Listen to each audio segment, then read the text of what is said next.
हमारा तीसरा कार्यकाल बहुत बड़े फैसलों का है। मैंने लाल किले से कहा था और राम मंदिर प्राण प्रतिष्ठा के समय भी मैंने उसको दोहराया था। नमस्कार, आप देख रहे हैं द फैक्ट इंडिया और मैं हूं आपके साथ राहुल। मोदी 3.0 का प्रधानमंत्री नरेंद्र मोदी ने आगाज कर दिया है और कल प्रधानमंत्री नरेंद्र मोदी ने तीसरी बार शपथ लेकर देश में एक बड़ा इतिहास लिखा है और मोदी मंत्रिमंडल का भी गठन हो चुका है। लेकिन ऐसे में प्रधानमंत्री नरेंद्र मोदी के मंत्रिमंडल में एक बड़ी सोशल इंजीनियरिंग सेट की गई है, क्योंकि आने वाले समय में प्रधानमंत्री नरेंद्र मोदी उन राज्यों को लेकर चिंतित है जिनमें विधानसभा के चुनाव होने हैं। ऐसे में उन सांसदों को इस बार इन कड़ी में जोड़ा गया है जिनमें विधानसभा चुनाव है। ऐसी सोशल इंजीनियरिंग सेट की गई है कि आने वाले टाइम में जिस तरह से झारखंड, बिहार और हरियाणा में चुनाव है तो उनके सांसदों को इस बार काफी फोकस किया गया है। क्या कुछ पूरा मामला है, आइए हम इस रिपोर्ट में जानेंगे। देखिए खास रिपोर्ट। देश में प्रधानमंत्री नरेंद्र मोदी ने तीसरी बार शपथ लेकर देश में इतिहास रचा है। मैं नरेंद्र दामोदर दास मोदी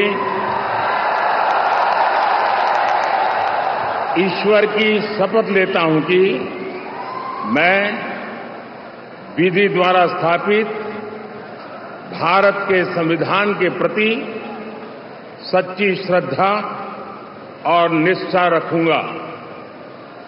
मैं भारत की प्रभुता और अखंडता अक्षुण्ण रखूंगा। देश के तमाम सांसदों को मोदी कैबिनेट में मौका मिला। हर राज्यों से मोदी कैबिनेट में सांसदों को शामिल किया गया। साथ ही एनडीए के सहयोगी दलों को भी इस बार मोदी कैबिनेट में मौका मिला है। लेकिन इस बार मोदी 3.0 के कैबिनेट में उन राज्यों के सांसदों पर फोकस किया गया है जहां आने वाले समय में या फिर अगले साल विधानसभा चुनाव होने हैं।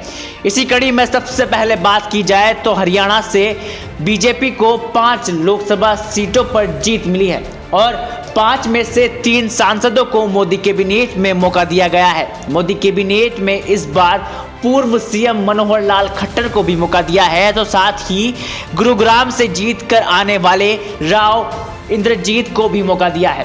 वहीं कृष्णपाल गुर्जर पर फिर से एक बार प्रधानमंत्री नरेंद्र मोदी ने दांव खेला है। बता दें कि 3 मंत्री बनने का फैसला मोदी और खासकर भारतीय जनता पार्टी के लिए चौंकाने वाला है। लेकिन आने वाले विधानसभा चुनाव को लेकर हरियाणा में मोदी ने यह मास्टर स्ट्रोक खेलते हुए यह फैसला लिया है।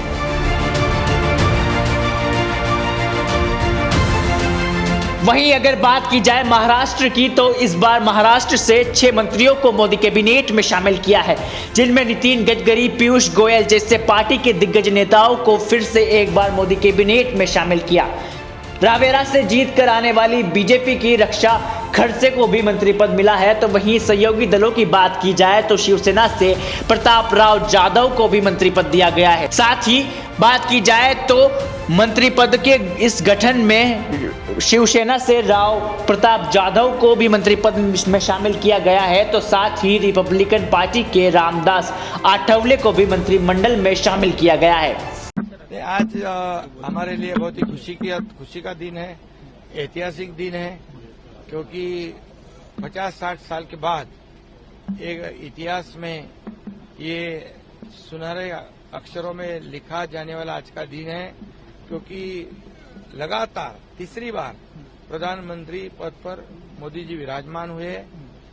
हमें बहुत खुशी है कि हम जो हमारी शिवसेना बाला साहब ठाकरे जी की विचार वाली शिवसेना जो है, इन्होंने उनके नेतृत्व में ये शिवसेना भाजपा का गठबंधन हुआ था और आज हमारी विचारधारा एक है और इसलिए हमारे शिवसेना को काफी खुशी है। एक आनंद का दिन है। मोदी जी जो 10 साल में पिछले काम जो किया है विकास का, इस देश के प्रगति का, अभी ये आने वाले 5 सालों में देश को आर्थिक महासत्ता बनाने का जो सपना है वो पूरा हो जाएगा। देश की अर्थव्यवस्था तीसरे नंबर पे आएगी और देश का विकास होगा। देश के हर वर्ग का उत्थान होगा, प्रगति होगी, विकास होगा और इस देश आगे बढ़ेगा। सर, इस अच्छे मौके पर पाकिस्तान की तरफ से आतंकी हमला किया गया है। बस के पाकिस्तान ने जो आतंकवादियों ने जो हमला किया है वो दुर्भाग्यपूर्ण है और मैं समझता हूं कि इसका सही जवाब हमारे आदरणीय प्रधानमंत्री और गृह मंत्री जरूर देंगे। हालांकि महाराष्ट्र में मंत्रिमंडल के बंटवारे को लेकर सियासत भी चालू हो चुकी है, जिनमें एनसीपी अजीत पवार गुट की ओर से सहमति नहीं बनती हुई नजर आई है। हमको राज्य मंत्री स्वतंत्र प्रभार के बारे में सूचना मिली, लेकिन मैं स्वयं भारत सरकार का कैबिनेट मंत्री पहले रह चुका हूं और इसलिए हमने उनको यही कहा कि भाई देखिए, ये आपने जो ऑफर दी है, हमें खुशी है कि आपने हमको एक सूचना भेजी, लेकिन मेरे लिए थोड़ा ये कठिन है कि हम ये पोस्ट को हम पूर्वी में मैं कैबिनेट मंत्री रहे कारण मैं नहीं स्वीकार कर सकता। इसमें कोई ऐसा मतभेद नहीं है, कोई मतलब जो भी कोई अटकलें लगाई जा रही, ऐसी कोई भी बात नहीं है। सब कुशल है, सब ठीक है और हमको ये भी कहा गया है कि कुछ दिनों की आप राह देखिए, हम इसको दुरुस्त करेंगे। लेकिन आज के आज हमारे लिए भी ये संभव इसलिए नहीं है कि और पार्टीज के लिए भी हमने जो बात की है, निकष लगाए हैं, इंक्लूडिंग महाराष्ट्र में शिवसेना जो है, जिनके साथ एमपी चुनकर आए हैं, उनके साथ भी जो हम लोगों ने निकष लगाए, उसके हिसाब से आप प्लीज आज के आज इसको इंसिस्ट मत करिए और कोई हमारे पक्ष में मतभेद नहीं। वहीं अगर बात झारखंड की जाए तो संजय सेठ और अन्नपूर्णा देवी को मोदी कैबिनेट में मौका मिला। इसकी झलक रांची सहित झारखंड के तमाम जिलों में देखने को मिली। अगले साल झारखंड में भी चुनाव होने हैं, इसको लेकर भाजपा ने यहां पर भी मास्टर स्ट्रोक खेलते हुए पार्टी के दिग्गज नेताओं को यहां से मोदी कैबिनेट में शामिल किया गया है। वहीं आपको बता दें कि करीब बिहार से 8 सांसदों को मोदी कैबिनेट में मौका दिया गया है। बहरहाल मोदी 3.0 सरकार अब तैयार है विकास की गति को लेकर और साथ ही देश में मोदी सरकार और मोदी मंत्रिमंडल कदम ताल मिलाकर चलने को लेकर तैयार है।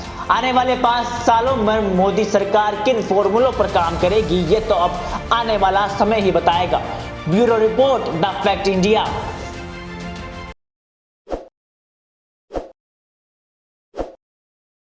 ताज़ा खबरों के लिए विजिट करें द फैक्ट इंडिया की वेबसाइट और डाउनलोड करें द फैक्ट इंडिया ऐप।